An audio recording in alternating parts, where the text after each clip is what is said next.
Hello friends, welcome to my YouTube channel. আজি মই ক'ত আছোঁ গম পাইছেনে? একদম পাহাৰত আছোঁ। পাহাৰৰ মাজত আমাৰ ঘৰৰ পৰা বেছি দূৰ নহয়, 1 কিলোমিটাৰ হয় পাহাৰলৈ, মানে অৰুণাচল বৰ্ডাৰ হয়। এই আৰু অকণমান গ'লেই মানে পাহাৰখন পামগৈ, কিন্তু যাবলৈ আমাৰ ভয় লাগিছে। আমি দুটাহে আছোঁ, সিও ভয় কৰে ময়ো ভয় কৰোঁ। মানে হাতী আছে, বনৰীয়া হাতী, সেইকাৰণে যাবলৈ বিচৰা নাই আৰু অকণমান দূৰ গ'লে মানে এই অসমৰ মাটিতে আমাৰ মানে অৰুণাচলৰ ৰাস্তা বনাইছে, দেখুৱাব পাৰিলোঁ হেঁতেন আপোনালোকক। অলপ দিনৰ আগত এইবোৰ হাই কাজিয়া হৈ গৈছে, কিন্তু যাব নোৱাৰোঁ তালৈ, ভয় লাগে যাবৰ কাৰণে। আৰু যিমানকণ পাৰোঁ আপোনালোকক দেখুৱাম, কিন্তু সুন্দৰ এটা পৰিৱেশ চাওক আপোনালোকে। এই গৰমত মানে ইয়াত থাকিয়ে ভাল লাগিছে, শুই থাকোঁ লাগিছে, কিন্তু আকৌ এই দীঘল ঠেঙি আহি গ'লে বৰ ডাঙৰ কথা হ'ব। সেইটো কাৰণে সোনকালে যামগৈ আৰু। এই অকণমান দূৰ গ'লেই অৰুণাচল, ইফালে মানে সেই ৰাস্তাটো পালেগৈ অৰুণাচলৰ সেইখন।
এইয়া ঘৰ যে দেখিবলৈ পাইছে আপোনালোকে, এয়া অৰুণাচলী ঘৰ।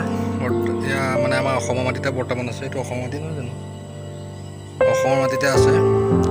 অলপ দিনৰ আগত ঘৰ দুৱাৰ ভাঙিছে বাৰু চৰকাৰে, অসমৰ চৰকাৰে। এইফালে ইয়া ঘৰ দেখিছেনে বাৰু?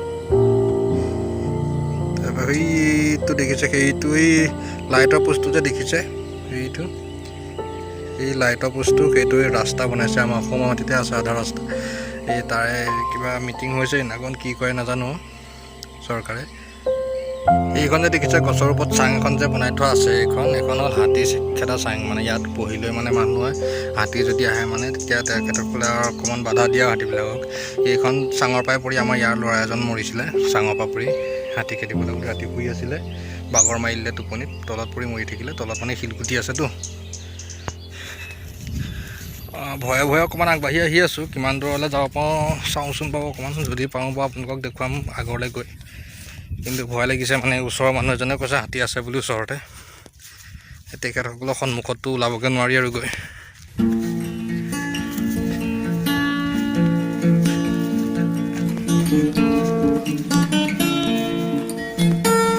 এইটো যে ঘৰ দেখিছে, এইটো কাৰোবাৰ ঘৰ নহয়, এইটো হাতী খেদা ঘৰ। সেইটো ৰাতি মানুহ থাকে হাতী খেদিবৰ কাৰণে।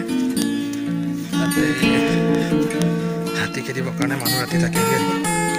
আৰু এটা চাং আছে এইখন। এইটো আমাৰ ইয়াৰ ফৰেষ্ট কেম্প, এইটো ফৰেষ্ট কেম্প বনাই থোৱা আছে। এইটো আমাৰ ইয়াৰ ফৰেষ্ট কেম্প হয়।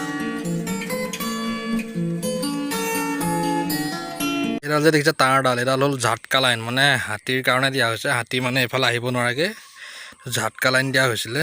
কিন্তু কোৱা শুনা মতে এডাল কাম নাই বুলি কোৱা শুনিছোঁ। এইডাল বৰ্তমান এনেইহে আছে, কাম নাই বোলে হেনো।